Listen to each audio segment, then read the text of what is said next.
Buenas tardes. Vamos a empezar con el capítulo quinto en la materia de lo que son derechos humanos, que es el último capítulo de este curso, que es la responsabilidad internacional y sus consecuencias jurídicas.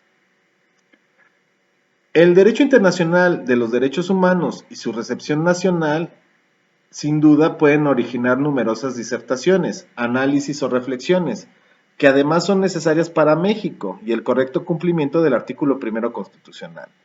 Con este capítulo se finaliza el presente curso, pero se inicia una, una nueva línea de investigación para los que pretendan seguir estudiando esta materia.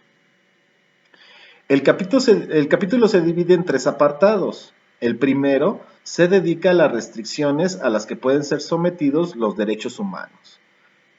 Para ello se acudió al estudio de la jurisprudencia interamericana. En el segundo apartado se aborda un tema que se considera de vital importancia, la responsabilidad internacional del Estado, ya que el incumplimiento de una obligación internacional puede originar consecuencias jurídicas y la realización de diversas medidas para reparar el daño. Por último, se plantea una reflexión sobre la posible responsabilidad internacional en la que se puede incurrir por falta de adecuación de la normativa interna a las obligaciones contraídas a través de un tratado internacional de derechos humanos. En esta ocasión se enfoca a la Convención Americana sobre Derechos Humanos. Entonces, vamos a tratar lo que es el primer tema, que son las restricciones a los derechos humanos. Un tema que es de gran interés es el de las restricciones a los derechos humanos. Por ello, en este apartado se dedicará a exponer algunos de los casos que se han abordado sobre el tema. El Comité de Derechos Humanos, en su observación general número 27, con motivo de la libertad de circulación, se refirió a la restricción de derechos humanos. En aquella ocasión indicó que, para ser permisibles, las restricciones deben de ser previstas por la ley, deben de ser necesarias en una sociedad democrática para proteger los fines mencionados y deben de ser compatibles con todos los demás derechos reconocidos en el pacto. En cuanto al requisito de proporcionalidad, indicó que deben ser el instrumento menos perturbador de los que permitan conseguir el resultado deseado y deben guardar proporción con el interés que debe protegerse. El Convenio Europeo de Derechos Humanos, con excepción del derecho a la vida y la prohibición de la tortura y otras penas o tratos inhumanos o degradantes, no solo enuncia derechos en artículos 8 al 11, sino también limitaciones legítimas. Pablo Santolaya señala que tanto el Convenio Europeo como la jurisprudencia de la Corte de Estrasburgo afirman no un derecho ilimitado y absoluto, sino sometido a límites legítimos, variables en cada caso, y sobre los que se debe reconocer un cierto margen de apreciación nacional. La Corte Interamericana de Derechos Humanos ha precisado las condiciones que se deben cumplir al momento de suspender, limitar o restringir los derechos y libertades, consagrados en la Convención Americana sobre Derechos Humanos, tanto en opiniones consultivas como en casos contenciosos. En particular, ha analizado, entre otros, la suspensión de garantías en estados de excepción y las limitaciones a la libertad de expresión, propiedad privada, libertad de circulación y libertad personal. En relación con la limitación de los derechos humanos, es conveniente distinguir entre restricción y suspensión del goce y ejercicio de los derechos y libertades. La restricción es aplicable en condiciones normales, según indica el artículo 30 de la Convención Americana. La suspensión del goce y ejercicio se presenta en estados de emergencia, según indica el artículo 27 de la misma Convención. El artículo 30 del Pacto de San José señala: las restricciones permitidas, de acuerdo con esta Convención, al goce y ejercicio de los derechos y libertades reconocidas en la misma, no pueden ser aplicadas sino conforme a leyes que se dictaren por razones de interés general y con el propósito para el cual han sido establecidas.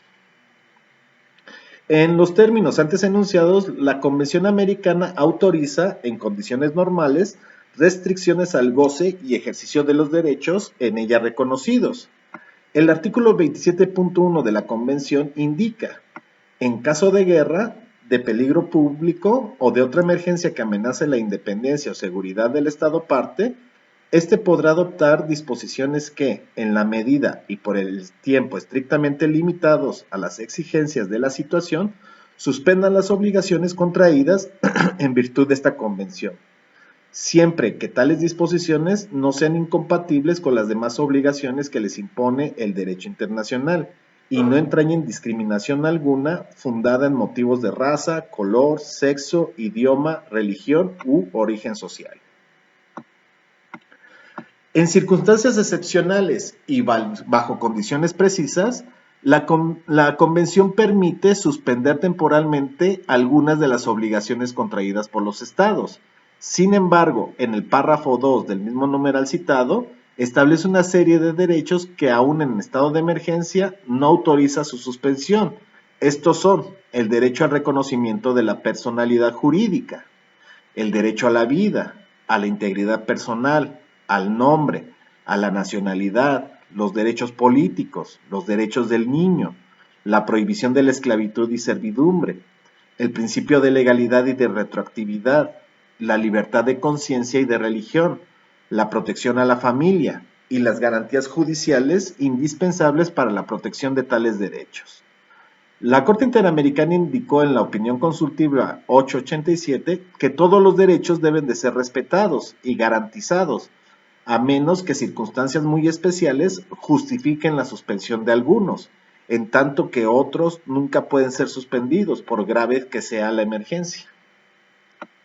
A lo largo de la jurisprudencia, la Corte Interamericana de Derechos Humanos ha desarrollado algunos criterios relacionados con la restricción de derechos humanos, los cuales no son absolutos, salvo algunos que no pueden ser restringidos bajo ninguna circunstancia, como el derecho a no ser objeto de tortura o de tratos o penas crueles, inhumanos o degradantes. Sin embargo, la facultad de los estados de regular o restringir los derechos no es discrecional, sino que está limitada por el cumplimiento de determinadas exigencias que, de no ser respetadas, transformarían la restricción en ilegítima y contraria a las obligaciones asumidas por los estados.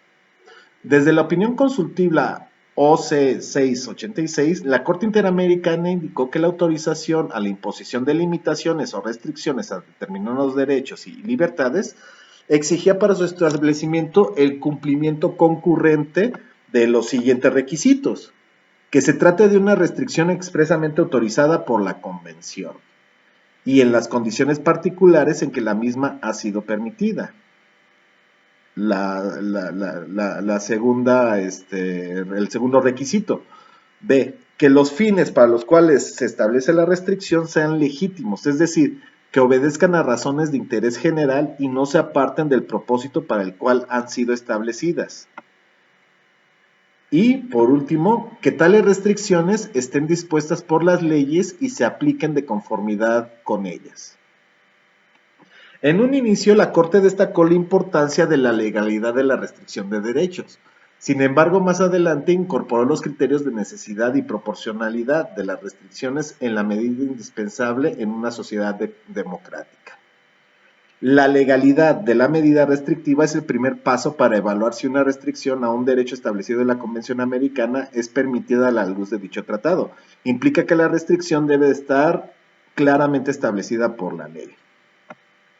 En el caso Castañeda-Gutman, la Corte indicó que el segundo límite de toda restricción se relaciona con la finalidad de la medida restrictiva. Esto es, que la causa que se invoque para justificar la restricción sea de aquellas permitidas por la Convención Americana, previstas en disposiciones específicas que se incluyen en determinados derechos, o bien en las normas que establecen finalidades generales legítimas.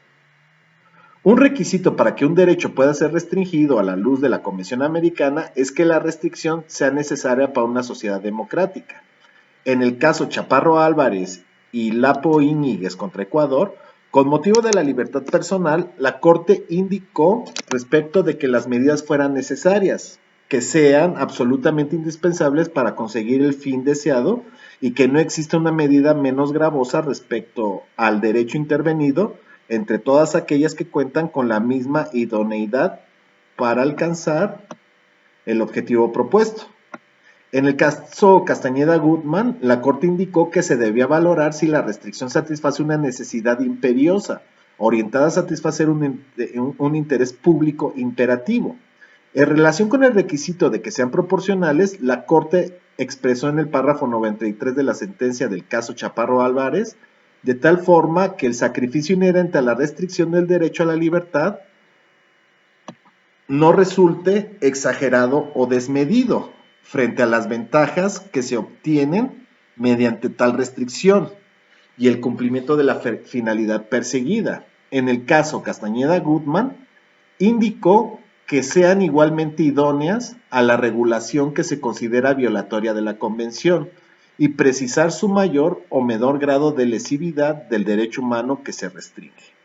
En ese orden de ideas, en la jurisprudencia de la Corte Interamericana de Derechos Humanos sobre la restricción de los derechos humanos, se observa el criterio de que debe ser realizada con apego a principios de legalidad, necesidad y proporcionalidad. Lo anterior no es cosa sencilla, sin embargo puede brindar un margen de respeto a la Convención Americana sobre Derechos Humanos. Y pues aquí concluimos esta primera parte de lo que es la responsabilidad internacional con lo que son las restricciones, que como vimos hay restricciones y existe también la suspensión de los derechos humanos, las cuales se van a sujetar a una serie de reglas, como por ejemplo el principio de legalidad, lo que es que sean proporcionales, que sean necesarias esas medidas. Entonces, pues aquí concluimos con esta parte.